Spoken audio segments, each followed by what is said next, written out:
Have you ever had that quiet inner voice telling you to do something, and you ignored it, and later, things went completely wrong, and you're left thinking, I knew it.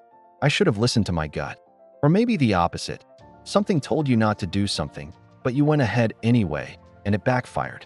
Regret kicks in, and you wish you had just trusted that feeling. That is called instinct. You may have heard the phrase trust your instincts, often used in a situation where a person is faced with making a decision. So, what exactly is instinct?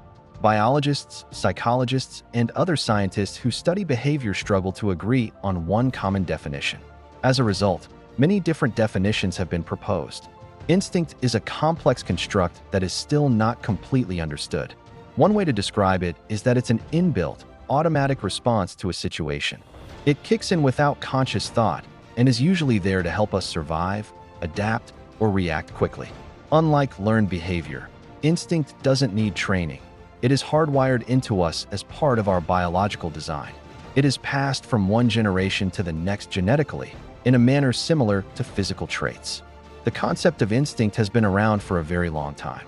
The ancient Greek philosopher Hippocrates described it as the nature of animals being untutored. By this, he meant that animals are not taught what to do. Aristotle wrote about animals having an internal sense they use to make meanings. For example, a spider doesn't learn to spin a web. It just knows how to make that complex, symmetrical design. In the 13th century, the naturalist St. Thomas Aquinas described a similar ability in animals that he attributed to their specific nature.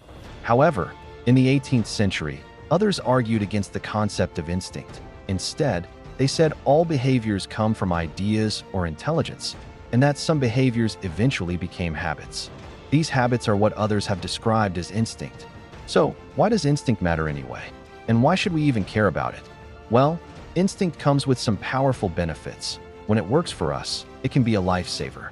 In business, experienced investors often sense a bad deal, even when the numbers look good. That instinct comes from years of studying patterns. Let's explore a few more benefits of instinct. Firstly, it is fast. Ever been in a situation where you just knew something wasn't right? Maybe you stepped into a room and the energy felt off. Your brain didn't have time to explain it, but your body reacted anyway. That's instinct in action, giving you a quick signal before your mind catches up. Secondly, it helps to protect us. Imagine crossing the road and suddenly stopping without knowing why, then a car zooms past. That instant reaction, that's your survival instinct. Thirdly, it can guide us emotionally. You might meet someone and instantly feel they can't be trusted, or the opposite, like you've known them forever. Sometimes, your gut is picking up subtle cues you're not consciously aware of. And fourthly, it helps to drive creativity. A lot of artists, musicians, and even entrepreneurs rely on instinct. They say, I just felt it was the right move. That's not random. It's instinct shaped by experience. But here's the catch. Instinct is not always right.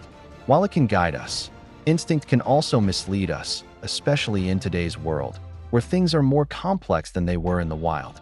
A few things to note about instinct, however, are it can be outdated. That fear of public speaking you have. It feels like your life is in danger, but it's just people watching you. That reaction is your ancient survival instinct mistaking social pressure for physical threat. It can be biased. Sometimes our gut reactions are shaped by past trauma, stereotypes, or fear.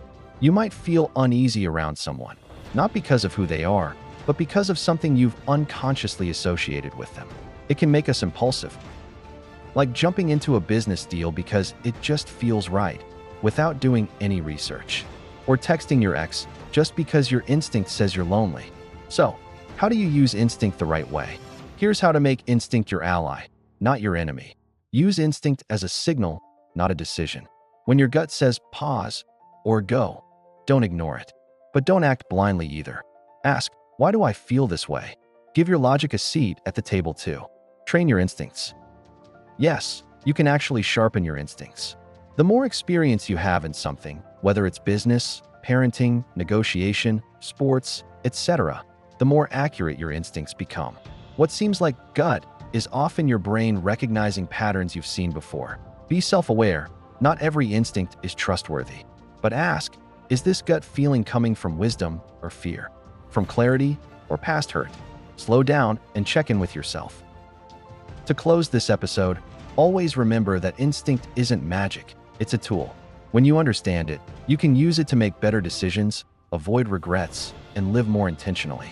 The key is to pay attention, listen closely, ask questions, and learn to fine-tune it. I hope this gave you something valuable to think about. Have you ever had a moment where your instinct was spot on or totally wrong? Share your experience in the comments. I'd love to hear your story. And if you found this helpful, don't forget to like and subscribe so you don't miss out on other thought-provoking topics. Thanks for watching. Until next time, stay curious.